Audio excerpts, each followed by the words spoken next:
Hi, welcome to Jen's Daily Dish, where I bake things on camera for the very first time so you can bake along with me and learn from my mistakes. Today we're making a sheet pan French toast. What is not to like about that? You don't have to stand over the stove anymore. It all goes in the oven. It even gets a little bit caramelized, or so the recipe says. We're gonna find out for sure. This moves quickly, so keep up the pace and get your ingredients ready to go. And then you have a choice to make. Do you want to use this with a challah bread or a brioche? This is a brioche. If you want to use a whole wheat bread or other bread, feel free to do that too. Let's get started. Thanks for this song request. I was inspired. My French toast amour, delicious in every way. My French toast amour, you'll want to eat it every day.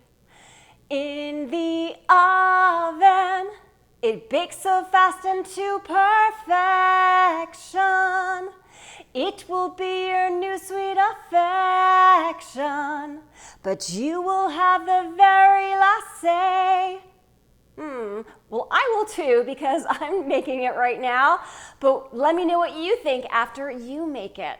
First things first, preheat your oven to 375 degrees and get your cookie sheet ready to go and put it in the oven while it is heating up so it gets nice and hot.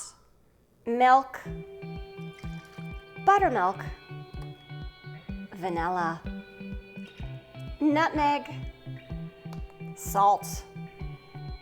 Whisk together. Pour into a shallow bowl or any bowl you have that can hold a 2-cup capacity.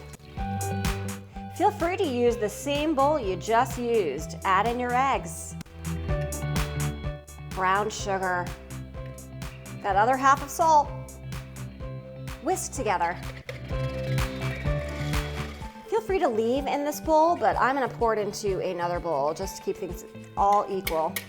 Take out your hot cookie sheet. Carefully add your cubed butter. It's going to melt. We're going to swish it around in the pan. Be sure that the butter is covering the entire pan, so I'm just going to go ahead and move it around with a pastry brush. 5 seconds one side, 5 seconds the other side, 2 seconds, 2 seconds, again, 2, and 2.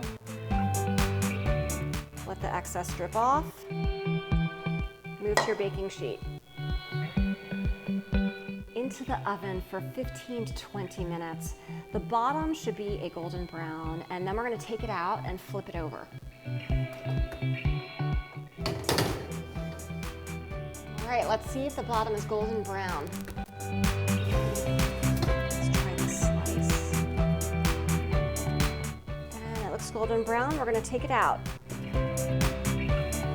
Now we're going to flip all the pieces and get it back in the oven. Into the oven for 5 to 10 more minutes until they are nicely puffed. Time's up. Let's take them out. Let them cool down for about 5 minutes and then dig in, or you could let them cool completely on a wire rack and then you can put them in the refrigerator, or you could even freeze them for later. Doesn't that sound good? I poured some maple syrup on top, but take a look at this French toast. Let's give it a bite, because that's really what it's all about. Ooh, can tell that the edges got a little caramelized with the butter and the sugar. Let's take a bite. You can see the inside. Let's take a bite.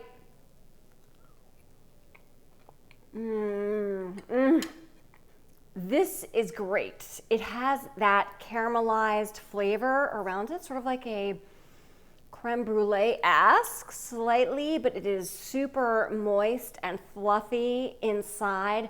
This is a fantastic French toast. Eat it all now, eat it all in a day or two from the refrigerator, or eat it in a month because you've taken it out of the freezer and you've heated it up. This is delicious and so easy to make. If I can make this sheet pan French toast for the very first time, with you watching me every step of the way, you can too. Don't forget to like, subscribe, check me out on Instagram, and keep those song requests coming. I really like this one.